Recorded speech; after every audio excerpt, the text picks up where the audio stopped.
Yo, what is up, everybody? I'm here with Chris Leblanc, and what did you do this weekend? Hold up. How anything is possible.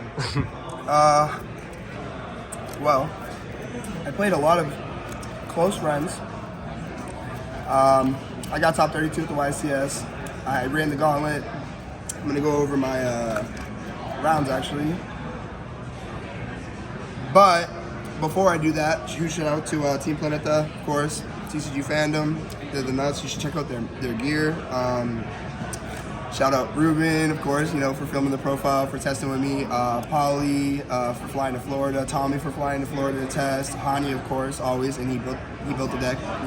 Last minute I was just like, yo, I'm just gonna play your list. He's like, oh, I've been waiting for you to say that, and then he just shows me his Purrely list, and I'm like, yeah, this is just insane.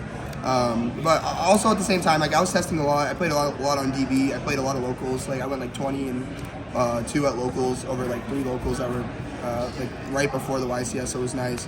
Shout out Kamal, of course. Pat, it's his birthday, wherever he is. Love you, bro. Shout out Sanaiba, of course. Cannot forget the most important shout out of them all. I bet you thought I forgot. All right, but, Never forget. So my rounds were, we had round 1, 2-0 Dragon Link, round 2, 2-0 Tearlaments. I played Poly, round 2 was unfortunate, of course, because we one of 5 people that were testing in the house with me the week before, so it sucks, but we had a good match. And then round 3, 2-0 Vanquish Soul, round 4, 2-1 Rescue Ace. I played versus Heism, he bricked. Nothing else to say. It was just unfortunate for him. It happens though, of course, with that deck. Round 5, I played versus DB Grinder. I won. He was playing Unchained. I won 2-1. So at this point, I was feeling nice. I played versus a lot of known people. I was like, maybe I just am playing the correct deck for the event, which I definitely feel like I was.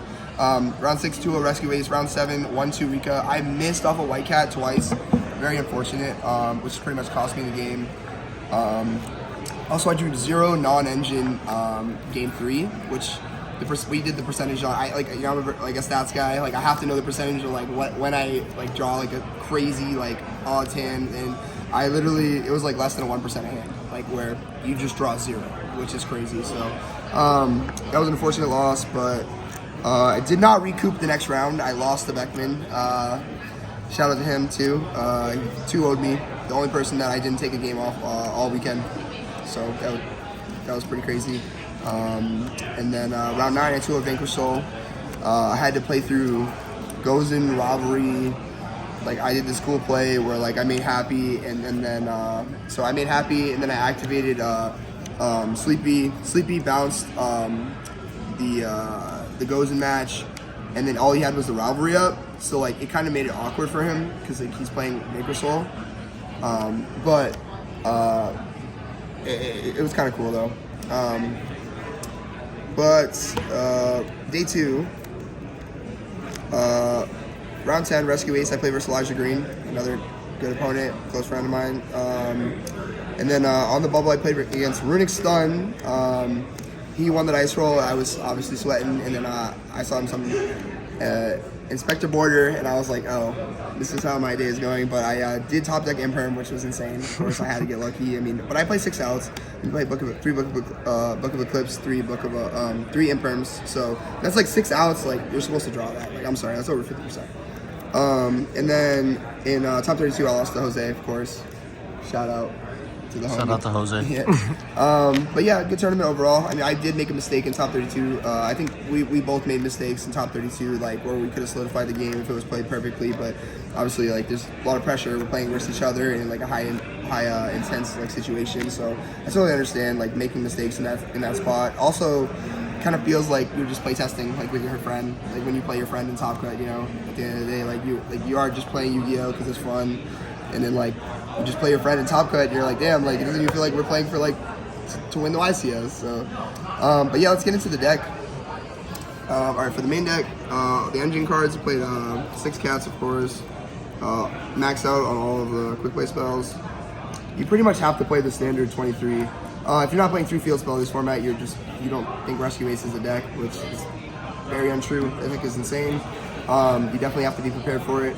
But I think the percentage is over like 50% to open up, especially because you have Field Spell, you have My Friend, and then you have Prosperities. It has to be over 50%. Like I'm not even going to get into it right now because that's like a whole nother segment. But yeah, 23 engine cards, and then after that we move on to the non-engine. There's 18 non-engine in the deck. Can never cut it down to 40. It doesn't feel right to play 40. 41 is just correct. And if you ever feel like 41 is wrong, or like you want to like cut your deck down just to be 40 for the sake of it being 40, like it's less than 1% difference on the math, so like it just doesn't matter. But 3 pots, these are like engine cards as well, so at the end of the day it's non-engine engine. This card should just be banned. I don't know why it's not. 3 Book of Eclipse, this card was still insane. It made all of the Unchained matchups I played against free. There's a lot of situations where I would play against Rescue Ace and I would like normal summon a Black Cat, and then they would chain in the gate, and I would just Book of Eclipse and then search the Field Spell, and then like I play Field Spell and they can't do anything after that anyway. So, and there's some situations where like they were playing Omni Negates, so this just outs the Omni Negate, and then you just Field Spell and then you win. So, and setting this card going first is probably like the best. This is like Threatening Roar with like Vanity's Emptiness in my eyes. Like this card is insane. Like it doesn't make sense. Like anytime you resolve this card, like when they're like committing to the board, and like you already drew like your 4 cards or 2 cards, whatever, you have like a bunch of like resources for next turn. This card is insane. I don't care how many cards they draw. Like Polly drew 4 cards against me when I resolved this, and it didn't matter. Like it's very matchup dependent. Like when the draws matter, but if you stop them from killing you, that's all I want. But then 12 hand traps, 3 Droll, 3 Nib, 3 Ash, 3 Imperm. This just makes sense. The only one I was kind of like disappointed in this weekend was Nib. These 9 right here were insane. I would play these 10 times over.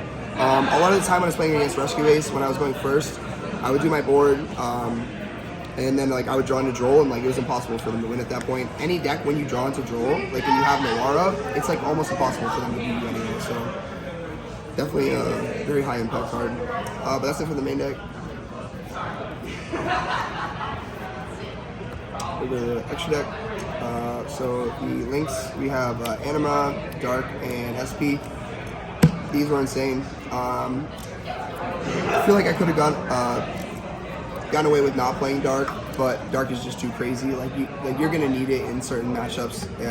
I feel like it was definitely like I could have used it in certain situations, but it just didn't really come up. But like in testing, it came up a lot. It's come up a lot, like when I've been playing locals and stuff too. So then we have the Zeus engine, is what I like to call it. These 4 cards.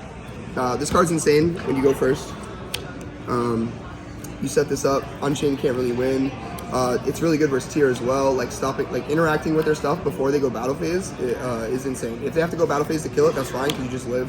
So it's essentially Nightingale, but it's just a better Nightingale because you get to like interact with your stuff. Downer, I didn't really need it. I could have gotten away without it. A lot of the time I just had like 4 mats underneath anyway for Zeus.